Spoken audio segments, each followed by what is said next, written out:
ẹgbẹ́ àgbà lójú nílẹ̀ ni kásá lọ́dún rẹ̀ ẹgbẹ́ wọn lọ́wọ́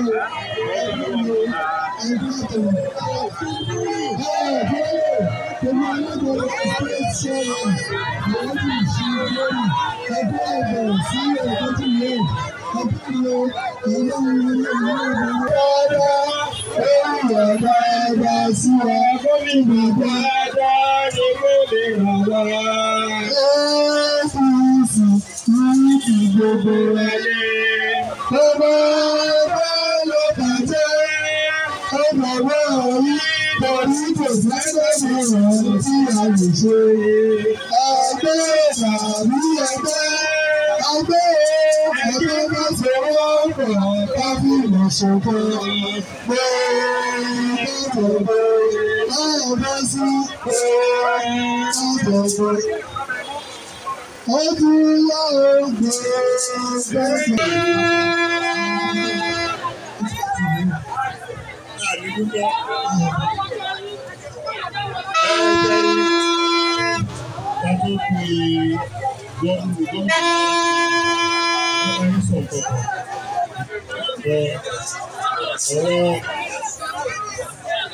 Ọ̀rọ̀ APC.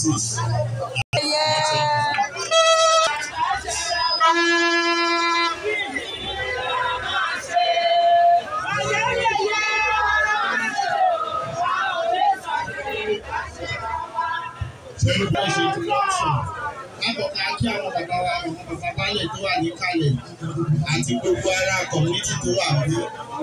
Ẹni àkọ́kọ́ tí mo máa dárúkọ ẹjọ́ ṣáṣáṣá àwọn eré àṣà àwọn àgbẹ̀ ìgbésẹ̀.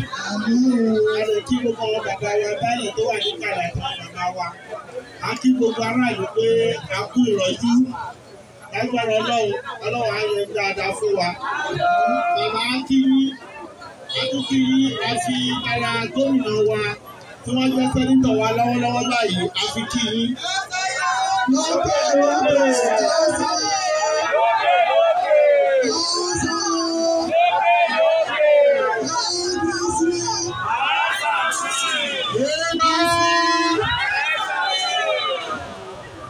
Ẹ̀rọ Mátájé fi ti ara gómìnà wa kí yín. Ẹni tó bá ṣe pọ̀ láti ọ̀pẹ́ jì yẹn. Eruku bò yìí àbí bẹ́ẹ̀ kọ́ sà. Ṣùgbọ́n gómìnà wa àná tí wọ́n jẹ́ sẹ́nítọ̀ wa ní ìsìn nígbà tá a rán wọn lọ padà sí Àbújá. Ọ̀nà ṣókóló tẹ rí yìí. Wọ́n bá wa ṣe òfin. Wọ́n pè wáyé kó tẹ́lẹ̀ sọ́hun ni o. Àwọn náà ló ṣe débẹ̀. So à ń fi àsìkò yìí ràn wọ́n pé kí wọ́n jọ kọ́ bá wa parí iṣẹ́ yẹn kí wọ́n tó fi àga yẹn sílẹ̀ àmọ́ kí wọ́n lè ṣe é. A fi ń rán wọn létí nítorí pé àwọn gudugudu méje yàyà mẹ́fà tí wọ́n tó ń rìn ní ìpínlẹ̀ Ògùn. Sáà ní àdúgbò wa ń bí ẹgbẹ́ ń sọ ní gbogbo Ògùn state. Àwọn ẹgbẹ́ ìdàgbàsókè recognize wa rárá o.